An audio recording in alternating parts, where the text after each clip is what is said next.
അനിയത്തിപ്രാവിലൂടെ മലയാളികൾക്ക് പ്രിയങ്കരനായി മാറിയ നടനാണ് കുഞ്ചാക്കോ ബോബൻ.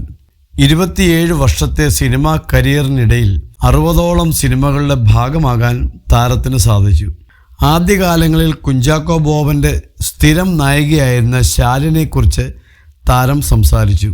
ഈ അടുത്ത് ഒരു വേദിയിൽ ശാലിനിയെ അജിത്തിന് കൊടുത്തത് മോശമായിപ്പോയി എന്ന് പറഞ്ഞതിനെക്കുറിച്ചാണ് താരം സംസാരിച്ചത്.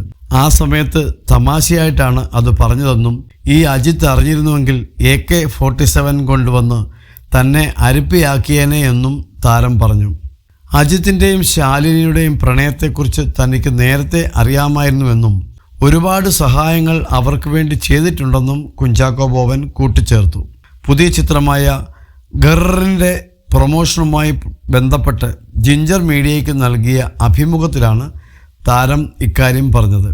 ആ സ്റ്റേജിൽ വെച്ച് ശാലിനിയെ അജിത്തിന് കൊടുത്തത് മോശമായിപ്പോയി എന്ന് പറഞ്ഞത് ചുമ്മാ തമാശയ്ക്കായിരുന്നു.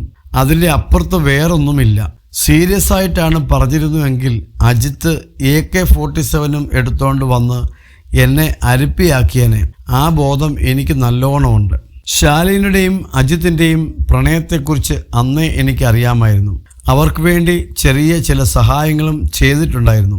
അവരുമായി എനിക്ക് നല്ല ബോണ്ടിംഗ് ഉണ്ട്. ബോണ്ടിംഗ് എന്ന് വെച്ചാൽ ഒരു ഫ്രണ്ട്ഷിപ്പ് പോലെ. ഇപ്പോഴും ഞങ്ങൾ ആ ബോണ്ടിംഗ് കണ്ടിന്യൂ ചെയ്യുന്നുണ്ട്, കുഞ്ചാക്കോ ബോബൻ പറഞ്ഞു.